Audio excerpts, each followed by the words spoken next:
की जरूरत क्यों पड़ी? क्यों पड़ी जरूरत?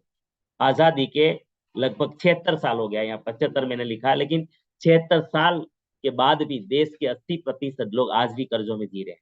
यह हकीकत है या नहीं? ज्यादातर भारतीयों के पास खुद को साबित करने के लिए पर्याप्त और उत्तम अवसर नहीं है, स्किल है। हमारे गुरुदेव बीसी छाबड़ा जी के पास आपने बहुत बार सुना होगा कि यहाँ पर हमारे लोगों में ज्ञान और प्रतिभा की कमी नहीं है, लेकिन उसके पास उत्तम अवसर नहीं है। ज्ञान और प्रतिभा है सब में, स्किल है, लेकिन अवसर नहीं मिल रहा कि अपने आप को साबित कर पाए, इसलिए सामान्य रह के जी जाता है, कुछ नहीं कर पाता जीवन में। तो ये अवसर है बहुत बड़ा। आज दूसरा कारण क्या है कि हम इस अभियान में काम करें?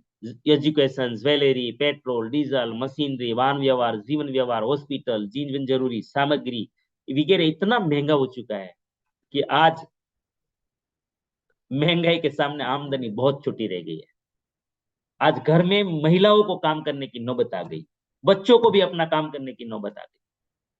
सबको, घर में 5 लोग हैं तो 5 को काम करने की नौबत आ गई। पहले जमाना था एक आदमी कमाता था, 5-5 खाते थे। आज इस पोजीशन नहीं है, सबको कमाने की नौबत आ गई। इसका कारण ये सब चीजें हमारे बहुत बड़े चैलेंज हो गई। अब हुआ क्या? अब हुआ ये कि इंसानों ने क्या किया पता है? बाकी चीजों में आमदनी तो कम हो गई, मेरी बात बहुत गौर से सुनना। आमदनी कम हुई, महंगाई बढ़ गई, तो लोगों ने क्या किया? बाकी कामों में कटौती नहीं की। देखो, टीवी में देखते देख देख के ये ब्रांडेड है, कपड़े ब्रांडेड पहनना चालू रखा, शैम्पू भी ब्रांडेड चालू रखा, हेयर ऑयल भी ब्रांडेड चालू रखा, फेस वॉश भी ब्रांडेड चालू रखा, जूते भी ब्रांडेड लेना चालू रखा, बाकी सारी चीजें ब्रांडेड चालू रखी। लेकिन खाने की बात जब आई तो कॉम्प्रोमाइज किया। बोले सस्ता है, किराना की दुकान पे क्या मांग रहे? सस्ता नहीं है क्या?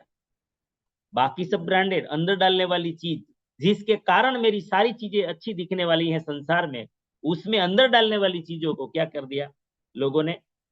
तो डुप्लीकेट ऐसे ही नहीं आया है, डुप्लीकेट का जन्म आवश्यकता से हुआ है। सिद्धांत तो एक ही काम करता है हर जगह कि आवश्यकता ही आविष्कार की जननी है। डुप्लीकेट का आविष्कार इसलिए हुआ कि लोगों ने सस्ता मांगा, दुनिया ने सस्ता मांगा, तो वो लोगों ने सोचा कि सस्ता कैसे दें, तो बोले डुप्लीकेट करो। फिर कलर, केमिकल एसेंस लेकर आए और मिलावटी सामान बनाना शुरू किया। और जो लोगों की आमदनी कम पड़ रही है वो लोगों ने सस्ता सामान खरीदना शुरू किया। नतीजा क्या निकला? केमिकल खा खा के आज 80 करोड़ देशवासी दवाइयां खाने मजबूर हो गए। आज 80 करोड़ लोग कोई ना कोई मेडिसिन खा रहे हैं। 2016 का पब्लिश डाटा है गवर्नमेंट का कि सिर्फ 9 बीमारियों में, आपने कई बार सुना देखा होगा गामा ओरिजिनल की ट्रेनिंग में, कि सिर्फ 9 बीमारियों में 54.8 करोड़ लोग, मतलब 55 करोड़ लोग मेडिसिन खा रहे थे 2016 में, सिर्फ 9 बीमारियों में। तो बीमारियों तो 90 से ज्यादा है।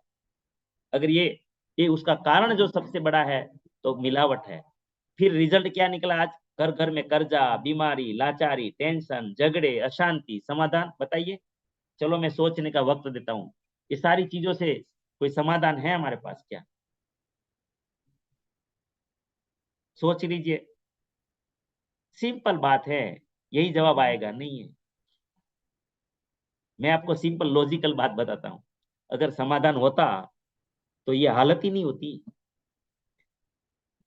समाधान होता तो ये हालत होती ही नहीं। 80 करोड़ दवाई नहीं खाते और 80% आज कर्जे में नहीं होते। इसका मतलब इस देश के पास इलाज नहीं है। इसीलिए इस अभियान का जन्म हुआ। हम राष्ट्रीय स्तर के एक बड़े अभियान में काम करते हैं जिनका मकसद है नए भारत का निर्माण। कैसा नया भारत?